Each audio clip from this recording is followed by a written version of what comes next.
Cardinal Alessandro Torretti had always been the type of man who dreamed big. While other church officials focused on daily prayers and routine ceremonies, Alessandro spent his nights reading about famous artists, musicians, and cultural movements. His small apartment in Vatican City was filled with concert programs, art books, and recordings of the world's greatest performances. On this particular morning in October, Alessandro stood in his bathroom mirror, adjusting his red cardinal robes for what felt like the 100th time. Today was the day he would present his boldest idea yet to Pope Leo XIV. His hands trembled slightly as he thought about what he was about to propose. The hallways of the Vatican were quiet at this early hour. Alessandro's footsteps echoed off the marble floors as he made his way to the Pope's private study. Swiss guards nodded respectfully as he passed, their colorful uniforms a reminder of the centuries of tradition that surrounded him. Pope Leo XIV was already awake, sitting at his oak desk reading morning reports from around the world. At 72 years old, he had the kind of face that made people feel instantly at ease. His eyes were warm and intelligent, and when he smiled, deep lines appeared around them from years of genuine joy and concern for others. "Good morning, Alessandro," the Pope said without looking up from his papers. "You seem excited about something today." Alessandro took a deep breath. This was it. "Your Holiness, I have an idea that could change how the world sees the Catholic Church forever." The Pope set down his papers and leaned back in his chair. "I'm listening. Music, Your Holiness, art, beauty." Alessandro's words came out in a rush. What if we brought the greatest musicians in the world to Vatican City? Not just for small private concerts, but for grand performances that would show everyone how much the Church values artistic expression? Pope Leo XIV raised an eyebrow. "Go on," Alessandro pulled out a folder he'd been carrying. "I've been researching this for months. We could host concerts in the Sistine Chapel itself. Imagine the most beautiful music in the world being performed right beneath Michelangelo's ceiling. The symbolism would be incredible." The Pope stood up and walked to his window, which looked out over St. Peter's Square. Even at this early hour, tourists were already gathering, hoping to catch a glimpse of the Holy Father. "It's an interesting idea, Alessandro. But why do you feel this is so important?" "Because, Your Holiness, we're losing touch with young people. They see the Church as old-fashioned, out of touch with modern culture, but music is universal. It speaks to people's souls regardless of their religious beliefs." Alessandro opened his folder and pulled out newspaper clippings and magazine articles. "Look at these statistics. Church attendance is dropping in many countries. Young people are searching for meaning, but they're not finding it in our traditional services. Music could be a bridge." The Pope turned back to face him. "And you have specific artists in mind?" "Well, yes." Alessandro hesitated for a moment. "I was thinking we could start with Victor Kozlov." Pope Leo XIV's expression didn't change, but Alessandro could tell he was thinking carefully. Victor Kozlov was known throughout the music world as one of the most talented pianists alive. His concerts sold out within minutes, and his recordings topped classical music charts worldwide.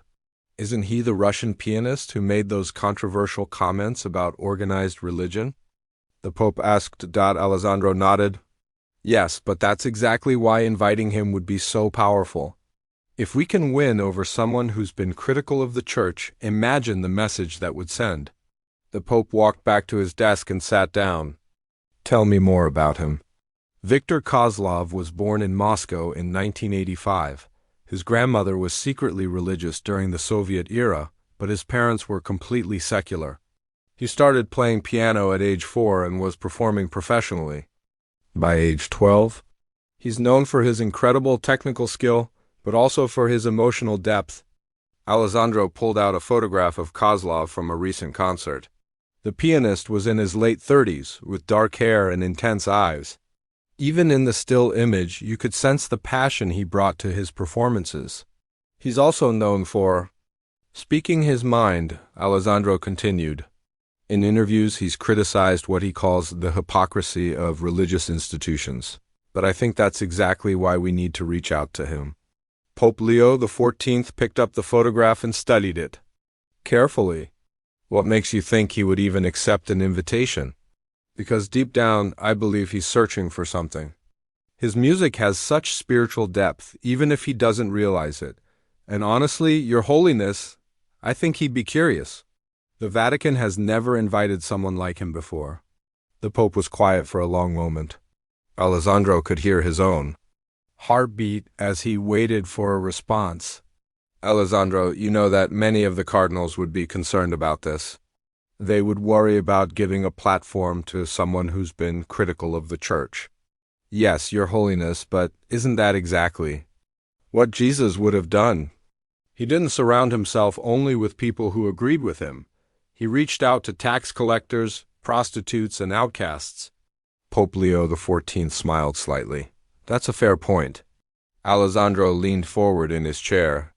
Your Holiness, I truly believe this could be a turning point for the Church.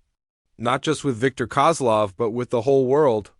We could show that we're not afraid of different perspectives, that we welcome artistic expression even from those who challenge us. The Pope stood up again and walked to a bookshelf filled with theological texts and philosophical works. He pulled out a small, worn book and flipped through its pages. St. Augustine wrote about the importance of beauty in leading people to God, the Pope said. He believed that through beautiful music and art, people could glimpse the divine. Exactly, Alessandro said, his excitement growing. And the Sistine Chapel would be the perfect setting. The greatest art in human history surrounding the most beautiful music performed by one of the world's most gifted musicians.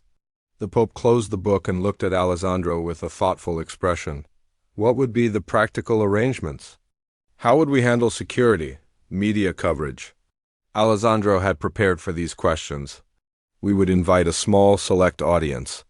Maybe 200 people, including cardinals, diplomats, and journalists. The performance would be filmed and broadcast worldwide, showing the Church's commitment to cultural engagement. And you believe Viktor Kozlov would agree to perform sacred music? I would let him choose his own program, Your Holiness. I think, forcing him to play only religious pieces would defeat the purpose. We want to show trust in his artistic judgment. Pope Leo XIV returned to his desk and sat down. He picked up his morning coffee, which had grown cold during their conversation, and took a sip anyway. Alessandro, this is either a brilliant idea or a complete disaster waiting to happen. Yes, Your Holiness. But isn't that true of anything worth doing? The Pope laughed, a genuine sound that filled the room. You know, when I was first elected Pope, I promised myself I would try to build bridges between the Church and the modern world. This certainly qualifies as bridge building, Alessandro held his breath, waiting for the final decision. All right, Pope Leo XIV said finally, let's do it. But Alessandro, I want you to understand something. If this goes wrong, if Viktor Kozlov uses this platform to attack the Church, the responsibility will be yours. I understand, Your Holiness. I'm willing to take that risk. Good, then prepare the invitation. Make it formal, but also personal. Let him know that we're genuinely interested in his artistic vision, not just using him for publicity. Alessandro stood up, hardly believing what he was hearing. Thank you, Your Holiness. I won't let you down. As Alessandro left the Pope's study, his mind was already racing with plans. He would craft the perfect invitation, one that would intrigue Viktor Kozlov enough to accept. He had no idea that this decision would soon change both their lives forever, setting in motion events that would rock the very foundations of the Catholic Church. The invitation would be sent within the week, beautifully handwritten on official Vatican stationery with the papal seal. And in New York City, Viktor Kozlov would receive it with a mixture of surprise and dangerous curiosity. The morning of the concert, Viktor Kozlov woke up in his hotel room overlooking the Tiber River. He had arrived in Rome 3 days earlier, and the city had already begun to work its magic on him. Despite his public criticisms of organized religion, he found himself drawn to the ancient churches and their incredible art. Victor sat on the edge of his bed, staring at his hands. These were the hands that had performed in Carnegie Hall, the Royal Albert Hall, and the Sydney Opera House, but today they would play in the Sistine Chapel. a place he had only seen in photographs and documentaries. His phone buzzed with messages from journalists around the world. News of his upcoming Vatican performance had spread quickly, and everyone wanted to know what he planned to play. Victor had kept his program secret, even from Cardinal Alessandro, who had been calling him daily with nervous questions. After a quick breakfast, Victor made his way to Vatican City. The streets were busier than usual, with television crews setting up equipment and tourists hoping to catch a glimpse of the famous pianist.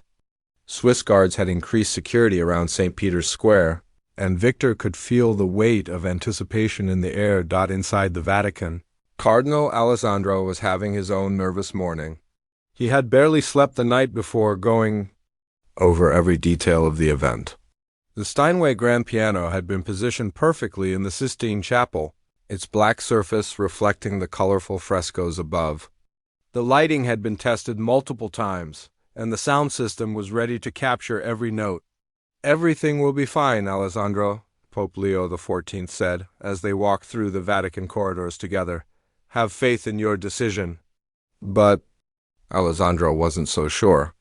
Viktor Kozlov had a reputation for being unpredictable, and the cardinal was starting to worry about what the pianist might do once he was alone with the piano in the most sacred space in Christianity. The invited guests began arriving at noon. Cardinals in their red robes mixed with diplomats in dark suits and cultural figures in elegant evening wear. The atmosphere was electric with excitement and curiosity. Many of the guests had never been inside the Sistine Chapel before, and they stood in awe of Michelangelo's masterpiece ceiling. Victor arrived exactly on time, wearing a perfectly tailored black suit and carrying a simple leather bag with his sheet music. As he walked through the Vatican halls, he noticed how the marble floors seemed to amplify every sound, how the centuries-old walls seemed to hold their breath in anticipation when he entered the Sistine Chapel. Victor stopped in his tracks. No photograph could have prepared him for the overwhelming beauty of the space. The ceiling seemed to stretch into infinity, with God's finger nearly touching atoms in the famous creation scene. The walls were covered with stories from the Bible, painted by the greatest artists in history. The piano sat in the center of the chapel like a black jewel, waiting for him. Victor approached it slowly, running his fingers along its smooth surface. He had played on many fine instruments, but this one felt different. It had been blessed by the Pope himself, and somehow Victor could sense the solemnity of the moment. The guests took their seats on specially arranged chairs in the front row. Pope Leo XIV sat with his hands folded, his expression calm and peaceful. Cardinal Alessandro fidgeted nervously in his seat, still worried about what might happen. Victor sat down at the piano bench and adjusted his position. He looked out at the assembled crowd, then up at the ceiling above him. For a moment he felt small and insignificant beneath the weight of so much history and beauty. He began with Bach's Goldberg Variations, a piece that had always brought him comfort. His fingers moved across the keys with practiced ease, and the music filled the chapel with a warm, golden sound. The acoustics were perfect, with every note seeming to dance among the painted figures on the walls. The audience was mesmerized. Even the most skeptical cardinals found themselves moved by the beauty of the performance. Victor's technical skill was undeniable, but there was something more in his playing today. It was as if the sacred space was drawing out a deeper level of emotion from him. As he played, Victor felt something strange happening. The music seemed to be talking to the art around him. Bach's mathematical precision felt like a conversation with the geometric perfection of the Renaissance frescoes. The melody lines seemed to follow the painted figures, rising and falling with the drama of the biblical stories. But then something shifted in Victor's mind. As he moved into Mozart's Piano Sonata No. 11, he began to think about the contrast between the beauty surrounding him and the wealth it represented. The chapel was filled with priceless art, while outside, people struggled to survive. His playing became more intense, more personal. The Mozart sonata was supposed to be elegant and refined, but Victor began to inject it with a sense of urgency, even anger. The guests noticed the change immediately. Some leaned forward in their seats, while others exchanged worried glances. Victor's Fingers pressed the keys harder now, and the music took on a sharper edge. He was no longer just playing notes on a page. He was expressing years of frustration with religious institutions that seemed to prioritize wealth and power over helping people. Cardinal Alessandro shifted uncomfortably in his seat. This wasn't what he had expected. The performance was supposed to be a celebration of beauty and faith, not a musical confrontation, but Victor wasn't finished. As he transitioned into the final piece of his program, his own composition titled Variations on Hypocrisy, the true nature of his intentions became clear. This wasn't just a concert. It was a statement. The music became increasingly discordant, with jarring harmonies that seemed to clash with the peaceful beauty of the chapel. Victor's composition was technically brilliant, but it was also deeply disturbing. The melody twisted and turned, creating a sense of unease that spread through the audience. Some of the guests began to whisper among themselves. This was not the respectful classical performance they had expected.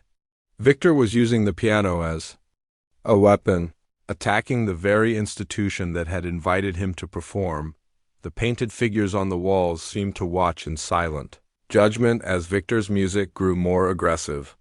His fingers flew across the keys with almost violent intensity, creating sounds that had never been heard in this sacred space before. Pope Leo XIV remained perfectly still throughout the performance, his expression never changing, while others in the audience showed signs of distress or confusion. The Pope simply listened, as if he was hearing something that others couldn't understand. Victor's composition built to a climax that seemed to shake the very foundations of the chapel.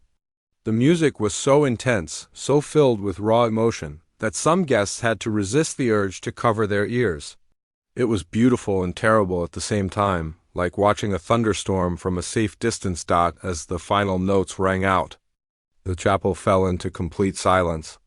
Victor sat at the piano, his chest rising and falling with deep breaths. Sweat beaded on his forehead, and his hands trembled slightly from the intensity of the performance. The audience didn't know how to react. Was this the end of the concert? Should they applaud? The silence stretched on, becoming more uncomfortable. With each passing second, then Victor stood up slowly, his eyes finding Pope Leo XIV in the front row. The pianist's expression was determined, almost defiant. It was clear that the performance had been just the beginning of something much bigger. Cardinal Alessandro felt his heart racing as he realized that his carefully planned cultural event was about to become something entirely different. Victor Kozlov had used the Vatican's own invitation to create a platform for confrontation, and now there was no telling what would happen next. The silence in the Sistine Chapel was about to be broken in the most dramatic way possible, and the whole world would be watching. The silence in the Sistine Chapel felt like it might last forever.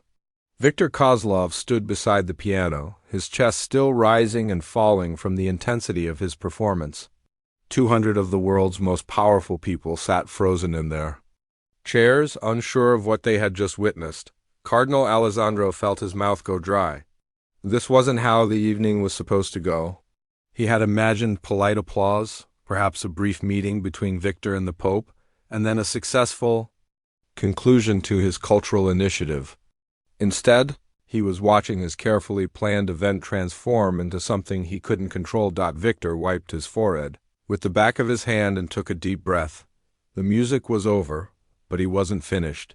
He had used the Vatican's own invitation to create this moment, and now he was going to make the most of it. He walked away from the piano, his footsteps echoing in the sacred space.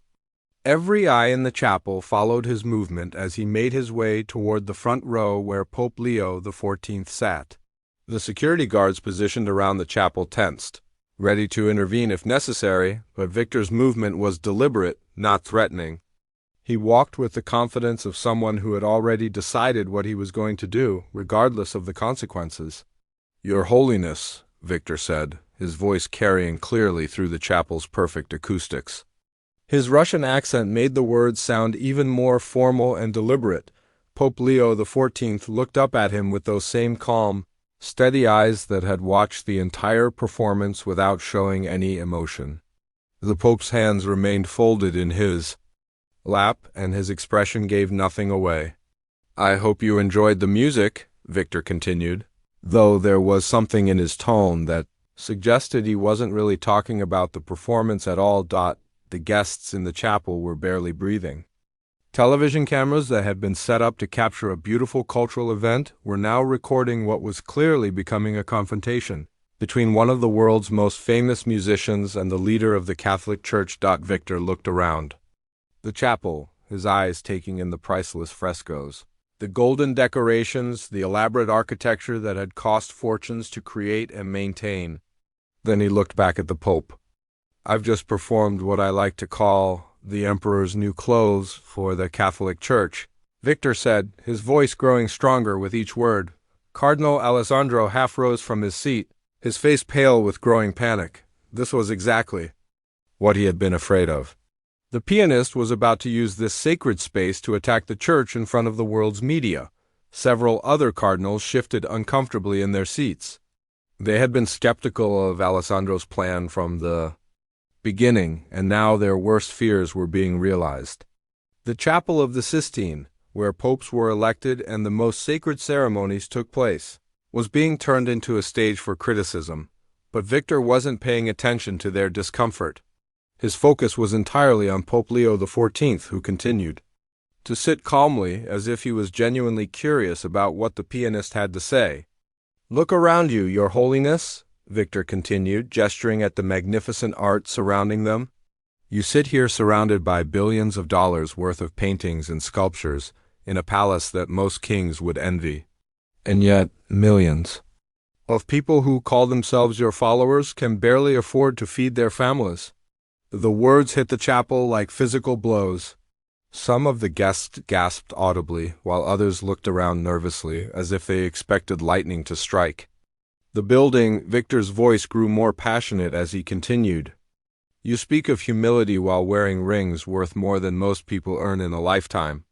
You preach about helping the poor while living in luxury that would make ancient emperors jealous." Pope Leo XIV's expression still hadn't changed, but something in his eyes suggested he was listening very carefully to every word. "This beautiful music, this sacred space, these incredible works of art," Victor said, his arms spreading wide to encompass the entire chapel. "They're all just a magnificent distraction from the moral bankruptcy at the heart of your institution." Cardinal Alessandro was now fully standing, his mouth opening and closing without any sound coming out. He had never imagined that his cultural initiative would lead to such a direct attack on the Church itself. The media representatives in the audience couldn't believe their luck. This was the kind of dramatic moment that would dominate news cycles for weeks. Camera operators adjusted their equipment to capture every moment of the confrontation, but Victor still wasn't finished. He pointed up at Michelangelo's famous ceiling fresco, where God's finger nearly touches atoms in the moment of creation. "Michelangelo painted these masterpieces while your predecessors were selling indulgences to poor people, promising them salvation in exchange for money they didn't have," Victor said. "And you know what? Nothing has changed. You're still selling salvation to the highest bidder, just with better public relations." The pianist's words echoed through the chapel with devastating clarity. Several cardinals were now standing, their faces red with anger. Security guards began moving closer, unsure whether they should intervene. Victor seemed to sense the growing tension around him, but instead of backing down, he did something that would become one of the most famous moments in modern religious history. He reached into his jacket pocket and pulled out a small leather pouch. The action was so unexpected that everyone in the chapel focused on his hands, wondering what he was doing. Victor held the pouch up so everyone could see it, then walked the few steps to where Pope Leo XIV sat. The Pope looked up at him with those same calm eyes, showing no fear or anger, only curiosity. "Your payment, Your Holiness," Victor said, his voice now carrying a theatrical quality that made it clear he had planned this moment carefully. Then he turned the pouch upside down and let its contents spill onto the marble floor at the Pope's feet. 30 silver coins scattered across the sacred ground, their metallic ringing the only sound in the stunned silence. "I believe this is the traditional rate for betraying the divine," Victor said, his voice barely above a whisper but carrying. Clearly through the chapel. The symbolism was unmistakable. Every person in the chapel knew the story of Judas Iscariot, who had betrayed Jesus for 30 pieces of silver. Victor was suggesting that the modern church had done the same thing, trading its spiritual mission for worldly wealth and power. The reaction was immediate and explosive. Cardinals began shouting in outrage, their voices echoing off the painted walls. Security guards moved toward Victor, though they seemed unsure about what they should do in such a sacred space. "This is sacrilege," one cardinal shouted. "Arrest him immediately. How dare you defile this holy place?" Another voice called out. The carefully controlled atmosphere of the cultural event had completely collapsed. Guests were standing, arguing among themselves, pointing at Victor and the scattered coins. The media cameras captured every moment of the chaos. But through it all, Pope Leo XIV remained seated, staring down at the 30 silver coins at his feet. His expression was still unreadable, but something had changed in his eyes. There was a depth there that hadn't been present before, as if Victor's dramatic gesture had touched something deep within him. Victor turned away from the Pope and began walking toward the chapel's exit. His job was done. He had used the church's own invitation to deliver a message that would be seen and heard around the world. As he walked, a chaos continued around him. Cardinals demanded his arrest, security guards followed him uncertainly, and camera crews tried to capture his departure. But Victor moved with the same calm confidence he had shown throughout the confrontation. He paused at the chapel's entrance and looked back one final time. Pope Leo XIV was still sitting in the front row, still staring at the coins, seemingly oblivious to the turmoil erupting around him. Then Victor walked out of the Sistine Chapel, leaving behind 30 silver coins, and a Catholic Church that would never be the same again. The world exploded within hours. Victor Kozlov's confrontation with Pope Leo XIV in the Sistine Chapel spread across the internet faster than wildfire. The footage of him dropping 30 silver coins at the Pope's feet was shared millions of times. Before midnight on the same day. In New York, Victor sat in his Manhattan apartment, watching the news coverage on multiple screens. Every major network was running the story. BBC, CNN, Fox News, and dozens of international broadcasters were all showing the same dramatic moment over and over again. "Breaking news," the anchor on one channel announced. "Famous pianist Victor Kozlov creates international incident at Vatican. Accuses Pope of betraying Christianity for money." Victor's phone hadn't stopped ringing since he left Rome. Interview requests poured in from around the world. Publishers wanted to offer him book deals. Documentary filmmakers were already planning projects about the incident. But Victor ignored them all. He felt strangely empty after the confrontation. For months, he had been planning what to say and do if he ever got the chance to face the Pope directly. Now that it was over, he wasn't sure how he felt about what had happened. Meanwhile, social media was going crazy. The hashtag Coingate started trending worldwide within 6 hours. Twitter, Facebook, Instagram, and TikTok were flooded with videos, memes, and heated discussions about the incident. Some people praised Victor as a hero who had finally spoken truth to power. "This pianist did what millions of us have been thinking for years," one viral tweet read. "The church is more interested in gold than God." But others condemned him as disrespectful and sacrilegious. "You can disagree with the church without desecrating their holiest place," another popular post argued. This was just attention-seeking behavior. Religious leaders around the world were forced to respond. Protestant ministers, Jewish rabbis, and Muslim imams were all asked for their opinions on the incident. Some supported Victor's message while criticizing his methods. Others defended the Catholic Church and condemned the pianist's actions, but the one voice everyone wanted to hear remained silent. Pope Leo XIV had not made any public statement about the incident. Back in Vatican City, the atmosphere was tense and chaotic. Cardinal Alessandro sat in his office, staring at resignation letters he had written and rewritten a dozen times. His phone rang constantly with angry calls from other church officials who blamed him for the disaster. "How could you have been so naive?" Cardinal Giuseppe Benedetti shouted during one particularly heated phone call. "You gave that man a platform to attack everything we stand for." Alessandro had no good answers. He had genuinely believed that bringing Victor to the Vatican would be a positive step for the Church. Instead, he had created the biggest scandal in recent Vatican history. Father Giuseppe Benedetti, the Vatican's official spokesman, was having the worst week of his career. He had held 3 press conferences in 2 days, each one more difficult than the last. Reporters shouted questions at him about the Pope's silence, the Church's response, and whether Viktor Kozlov would face any consequences. The Church condemns in the strongest possible terms the disgraceful behavior exhibited in the Sistine Chapel, Father Benedetti said during his latest press conference, his face red with barely controlled anger. This was not artistic expression. This was calculated sacrilege designed to insult the Catholic faith and its followers. But when reporters asked about the Pope's own response, Father Benedetti could only say, "His Holiness is considering the matter carefully and will respond at the appropriate time." The truth was that nobody knew what Pope Leo XIV was thinking or feeling.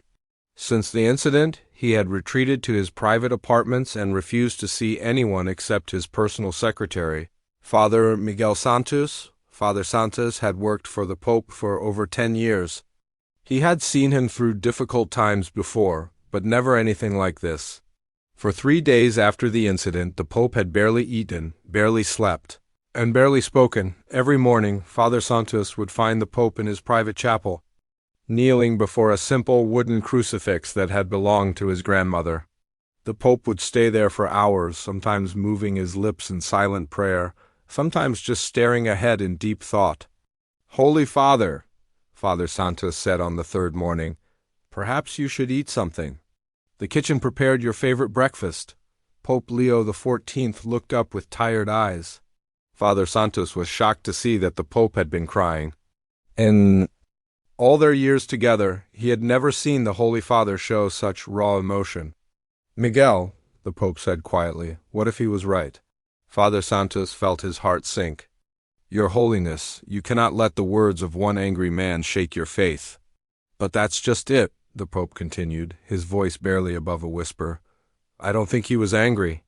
I think he was heartbroken. And I think we're the ones who broke his heart."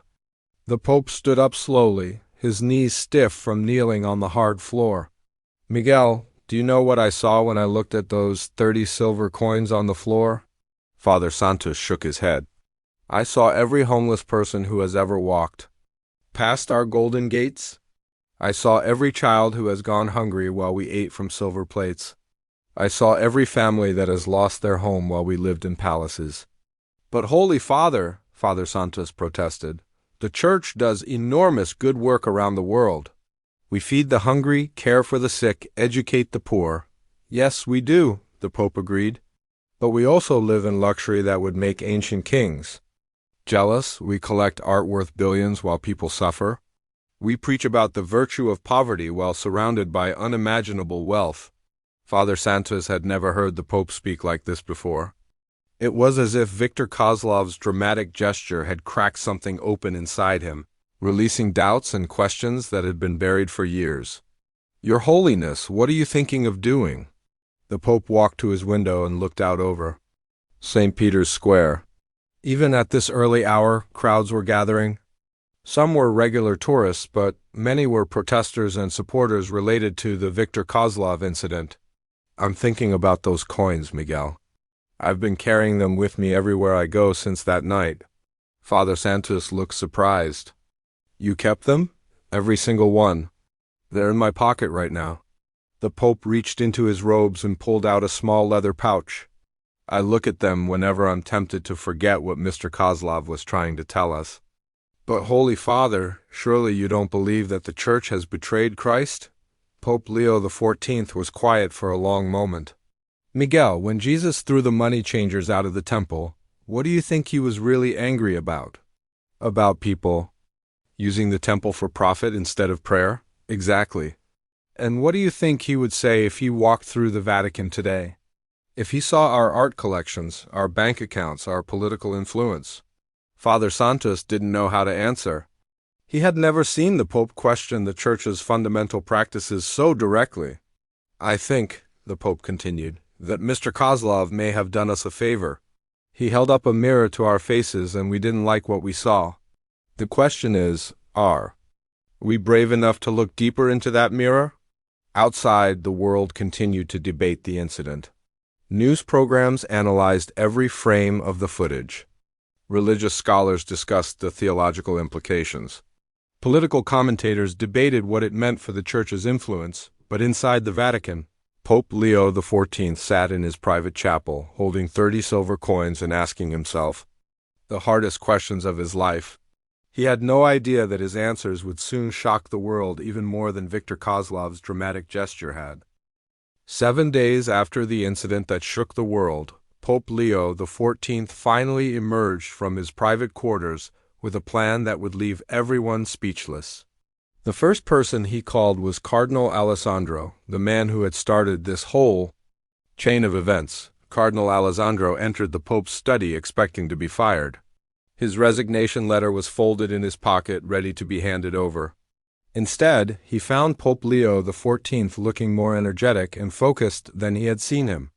"In years, Alessandro, sit down," the Pope said warmly. "I have something important to discuss with you." Alessandro sat down nervously, his hands shaking slightly. "Your Holiness, I want to apologize again for what happened. I take full responsibility for the disaster." "Disaster?" Pope Leo XIV raised an eyebrow. "Alessandro, what if I told you that? Viktor Kozlov's performance was exactly what the Church needed." Cardinal Alessandro stared at the Pope in confusion. "I don't understand, Your Holiness." "I want you to invite Viktor Kozlov back to the Vatican." The words hung in the air like a bomb that hadn't exploded yet. Cardinal Alessandro's mouth fell open, and for a moment he couldn't speak at all. "Your Holiness," he finally managed to say, "surely you cannot be serious. After what he did, after how he humiliated the Church in front of the whole world." "After he told us the truth," Pope Leo XIV interrupted gently. "Alessandro, that man held up a mirror to our faces, and we didn't like what we saw. But instead of breaking the mirror, maybe we should use it to fix what's wrong." Pope Leo XIV walked to his window and looked out at St. Peter's Square.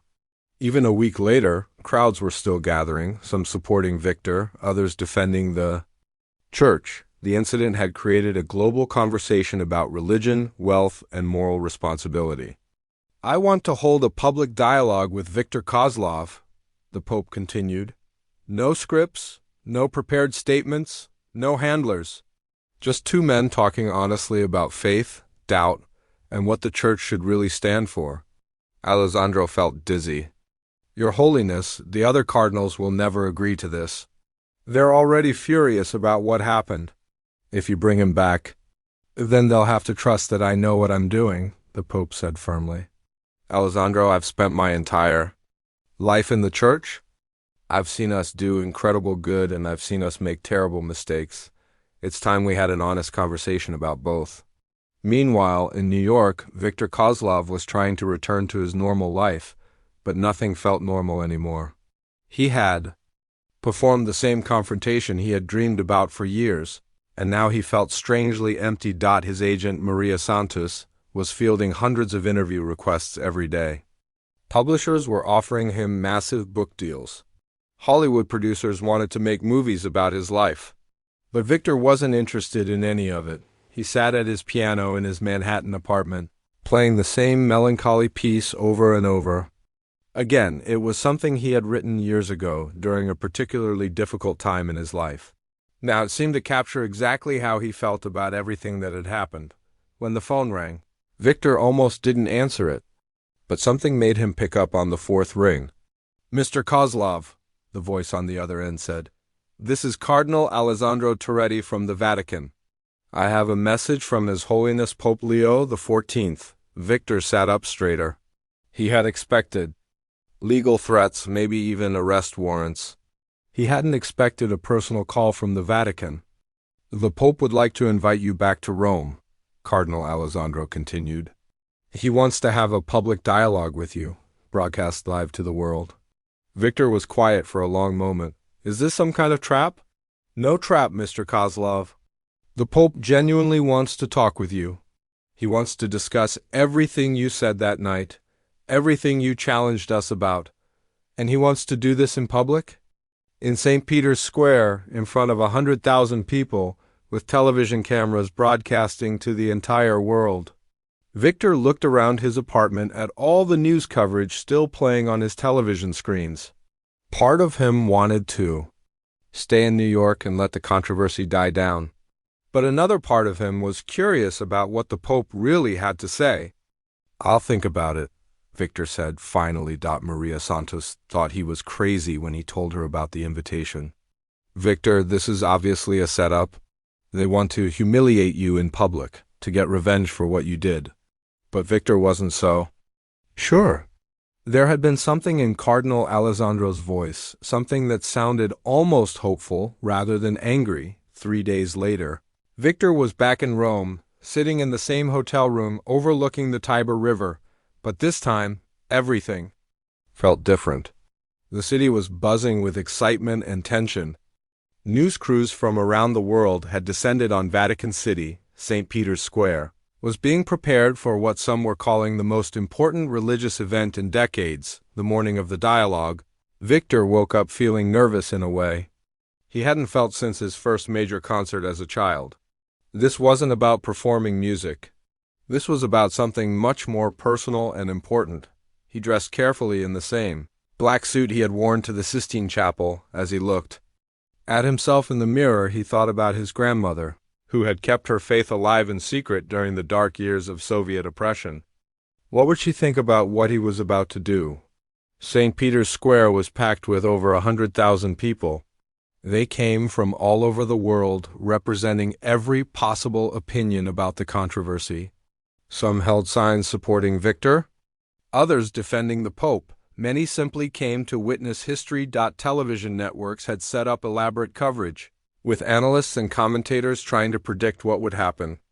The dialogue would be broadcast live to an estimated global audience of over 1 billion people. A simple table had been set up in the center of the square, with 2 chairs facing each other. No podium, no barriers, just 2 men about to have the most public conversation in religious history.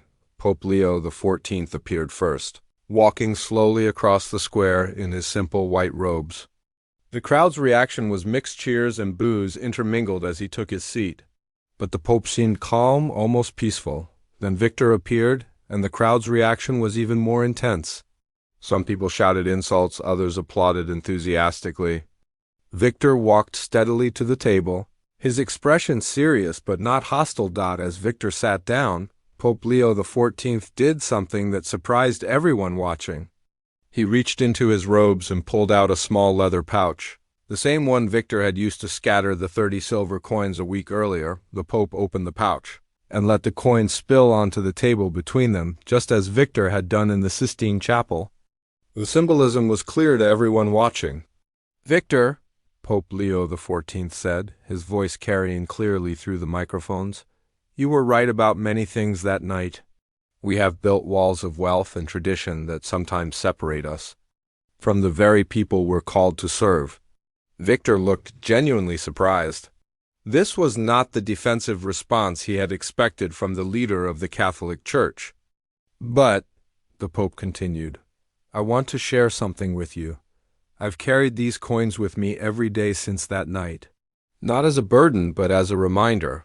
The crowd fell silent, straining to hear every word. "You see, Victor, the Church has always been imperfect. We are human beings trying to follow a divine calling, and we fail constantly. But that doesn't mean we should stop trying to do better." And with those words, the most extraordinary conversation in modern religious history began.